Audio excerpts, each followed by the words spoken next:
बंद कीजिए चीजों को, क्योंकि ये सब फैक्टर्स मैटर नहीं करते हैं। आप ढूंढिए कि कमी कहाँ रह गई।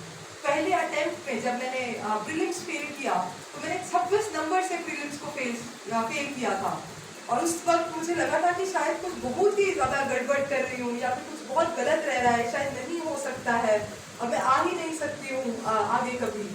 बट फिर मैंने ठान लिया था कि अगर मुझे आना है तो मैं टॉप 10 के लिए प्रिपेयर करूंगी। तो वो 26 मार्क्स का डिफरेंस जो मुझे दिख रहा था टू एन एम कि मुझे टॉप 10 में जाना है, आई थिंक वो एम करना आप खुद करेंगे, आपको कोई और नहीं बताएगा, या आप अपना निश्चय खुद लेंगे कि मुझे कहाँ तक जाना है। और कितने बुरे तरीके से आप फेल कर रहे हैं वो मैटर नहीं करना चाहिए, ये मैटर करना चाहिए कि आपका विजन क्या है। और एक बार ही गोल डिसाइड कर लिया, उसके लिए आपने सोर्सेज ले लिए, ऑप्शनल डिसाइडेड है, मीडियम डिसाइडेड है, तो बस आपको उसी चीजों को लेकर चलते रहना है। ये एग्जाम ऐसा है कि हमारे मन में बहुत सारे डाउट्स क्रिएट होने लग जाते हैं, हर बार स्ट्रैटेजीज आती हैं नई नई, कोई कह रहा है न्यूज़पेपर पढ़ना है, कोई कह रहा है नहीं पढ़ने की जरूरत है, मैगजीन से हो जाएगा, कोई कह रहा है 2 घंटे देने, कोई कह रहा है 1 घंटे देने। तो इन्हीं चीजों में अगर हम उलझते रहते हैं तो आई थिंक हम वो चीज कर ही नहीं पाते जिसके लिए हम एक्चुअली यहाँ हैं। आप सुनिए, सबकी बात सुनिए, अपनी एक स्ट्रैटेजी बनाइए और उसके बाद उस पर स्टिक कीजिए। यहाँ स्टिक करना इम्पोर्टेंट है, ना कि हर नई चीज पे कूद जाना, हर नए मटेरियल पे कूद जाना। जो आपने सोच लिया है उस पर स्टिक कीजिए, उसको 4, 5, 6 बार रिवाइज कीजिए। जो समझ नहीं आ रहा है उसके लिए और सोर्सेस को रेफर कीजिए, क्योंकि रूल्स जो हैं गेम के वो सेम हैं, वो चेंज नहीं होने वाले हैं कि यूपीएससी की डिमांड क्या है। आपको उस कड़े परिश्रम के थ्रू ही जाना है। और अगर आप डीमोटिवेटेड हो रहे हैं कभी, या आपको लग रहा है कि आपसे नहीं हो पाएगा, तो आप बस ये याद रख लीजिए कि जो बच्चे इस तरह आते हैं वो भी सेम चीजों से गुजरे हैं। ऐसा नहीं है कि हमको कभी डीमोटिवेशन नहीं हुई, या कभी ऐसा नहीं लगा कि हम फेल कर जाएंगे, या हमेशा इस चीज की श्योरिटी थी कि मैं पहले 3 में आ जाऊंगी। नहीं, बल्कि रिजल्ट से एक दिन पहले तक भी ऐसा था कि अगर लिस्ट में नाम नहीं आया तो क्या किया जाएगा, प्रीलिम्स दोबारा दिया जाएगा, कुछ और ऑप्शन देखा जाएगा। तो वो सबके मन में उतना ही है, बस ये है कि उसको अपने ऊपर हावी ना होने देना है, और हमको सिर्फ अपनी प्रेपरेशन पे ध्यान देना है। किसी दिन पढ़ने का नहीं मन कर रहा है, उठने का या पढ़ने का, फिर भी पढ़ना है, क्योंकि हमने अपने मन के ऊपर हावी होना है और मन को अपने ऊपर हावी नहीं होने देना है। और वो प्रैक्टिस के साथ आएगा, आपकी डिटर्मिनेशन के साथ आएगा, आपकी डिसिप्लिन के साथ आएगा कि किस तरह से आपने अपना जो शेड्यूल है उसको कितनी रिलीजियसली फॉलो करते हैं। तो मेरे केस में जो मुझे मोटिवेटेड रखती थी चीज, वो था मेरा डेली गोल, कि मैंने डेली अगर कुछ प्लान कर लिया है कि मुझे इतना करना है, तो जब तक वो नहीं हो रहा है तो एक अंदर मन में खलबली सी रहती है कि क्यों नहीं हुआ है ये चीज। तो जब वो टिक लग जाता है ना उससे एक दिन कैलेंडर पे, तो मेरे ख्याल से उससे ज्यादा सेटिस्फाइंग कोई चीज नहीं है। अगर आप सिर्फ ये सोचते रहेंगे एग्जाम क्लियर करना, एक विशफुल थिंकिंग में अपने आप को रोटेट करते रहेंगे, हर टॉपर को देखकर सोचेंगे कि हाँ मुझे भी यहाँ पहुंचना, और सब बस सोचते ही रह जाएंगे, तो आई थिंक ये एग्जाम पॉसिबल नहीं है।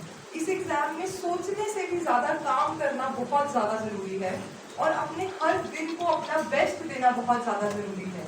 तो अपने टारगेट्स ऐसे रखें कि एक दिन का बेस्ट यूटिलाइजेशन करना है, rather than कि 5 महीने का मेरे को ऐसे इस तरह से मुझे होना चाहिए 5 महीने बाद। वो एक ब्रॉड गोल भी जरूरी है, बट उसको एक छोटे छोटे प्लान्स में आप बांटिए, हर दिन को टारगेट लेके चलिए, और जैसे ही वो टिक हो जाए तो अपने आप को बड़ी शाबाशी भी दीजिए कि हमने इतने दिन अच्छे से काम कर लिया है।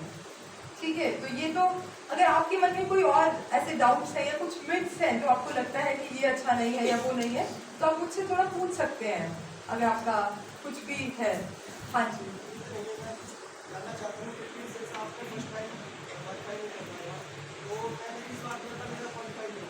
अच्छा, तो आपने किस तरह से मोटिवेट करके और कैसी स्ट्रेटजीज की दोबारा बनाई जिस तरह से आपका बिजनेस दोबारा क्वालिफाई होता है। और दूसरा टाइम आपका जो ऑप्शनल सोशोलॉजी है, जी जी ऑप्शनल सोशोलॉजी का मैंने सबसे क्लास की है जी। तो मैं थोड़ा सा आपसे जानना चाहता हूँ कि आपने किस तरह से सोशोलॉजी। अच्छा, तो अगर हम बात करें पहले की प्रीलिम्स जो फेल हुआ और उसके बाद जो नहीं बाद में मुझे सक्सेस मिली प्रीलिम्स में, वो क्या डिफरेंस रहा, तो 3-4 चीजों ने बहुत डिफरेंस क्रिएट किया। एक तो रिविजन ने, क्योंकि कई बार हम बहुत सारे नए नए मटेरियल के पीछे भागने लग जाते हैं और सेम चीज को रिवाइज करके याद नहीं करते हैं। तो मेरे ख्याल से मेरे एंड पे भी ये गलती रही कि मैंने उन्हीं चीजों को बार बार नहीं पढ़ा, और मुझे थोड़ा नया कुछ आ गया तो उसके पीछे भाग गए, एंड के दिनों में भी कुछ नई चीज़ें कर ली, तो रिविजन थोड़ी कम रही। बेसिक बुक्स को मैंने बार बार नहीं पढ़ा, 2-3 बार, एक आधी बार, 2-3 बार तक भी मैंने पढ़ा, बट उसके बाद जो आपको पढ़ना चाहिए वो मैंने उसको बार बार नहीं देखी। सेम चीज़ें यही सोचते हुए कि बोरिंग हो जाती हैं, बट इसमें हम बोर नहीं हो सकते हैं, क्योंकि उन्हीं चीज़ों को बार बार पढ़ना है। और हर बार जब आप एक मॉक पेपर दे रहे हैं, उसके बाद फिर जाना है उन्हीं सोर्सेज पे और देखना है कि कहाँ से आपकी कमी रही, कहाँ कोई पॉइंट छूट गया है। तो तीसरी चीज़ जो मैंने इतनी नहीं की कि अपने मॉक पेपर्स को एनालाइज नहीं किया प्रॉपरली। तो जब आप कोई मॉक पेपर देते हैं तो उसके बाद बहुत ज़रूरी है कि आप देखें कि आपकी गलतियाँ कहाँ रही, क्या आपके अगर नंबर कम आ रहे हैं तो वो क्यों आ रहे हैं। एक चीज़ होती है कि नंबर कम आ गए और हम रोने लग गए और 2-3 दिन हमने उसमें वेस्ट कर दिए, और एक चीज़ ये है कि इस विश्वास को कायम रखना कि अगर आज कम आए हैं तो कल ज़्यादा भी आ सकते हैं, बट वो कैसे आएंगे। तो ज़्यादा दिन कि आप रोने लग जाए, आप इस तरह करिए कि उसको बढ़ाने की कोशिश करनी है। मोटिव सिर्फ बढ़ाना होना चाहिए उसको, ये नहीं कि अगर आज कम है, 5 है, 10 है, 20 है, वो 100 तक जा सकते हैं। और ये मैं गारंटी लेके कहती हूँ कि आप अगर हार्ड वर्क डालेंगे अपना प्रॉपर डिटर्मिनेशन के साथ, तो आपकी कर्व इंक्रीजिंग ही रहेगी, चाहे आप स्टार्ट जितने मर्जी कम से कीजिए। तो तीसरी गलती मेरी ये रही। और एक गलती मेरी और रही कि मैंने ऑन डे पे अपना कॉन्फिडेंस थोड़ा लो कर लिया जब मुझे कुछ क्वेश्चंस नहीं आए। तो पहली गो में कई बार हमें 30-40 क्वेश्चंस ही आते हैं, तो इसका मतलब ये नहीं है कि हम अपना कॉन्फिडेंस डाउन कर लें एग्जामिनेशन हॉल में। ये समझने की ज़रूरत है कि एग्ज़ाम रिलेटिव एग्ज़ाम है, तो रिलेटिव है तो मतलब सबके लिए उतना ही टफ है, सब उसी प्रोसेस से आए हैं, सबने उतना ही प्रिपेयर किया है।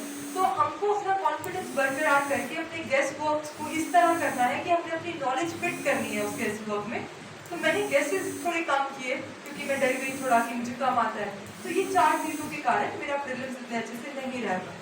तो अगली बार मैंने इन चीज़ों पे काफ़ी ज़्यादा ध्यान दिया, अपना टाइम टेबल बनाया, उसको फॉलो करने की कोशिश की और अपने ऊपर थोड़ा फेथ रखा, अपने ऊपर एक आत्मविश्वास से मैं चली कि मैं कर सकती हूँ, चाहे बात कितना भी मुश्किल क्यों ना हो। ठीक है।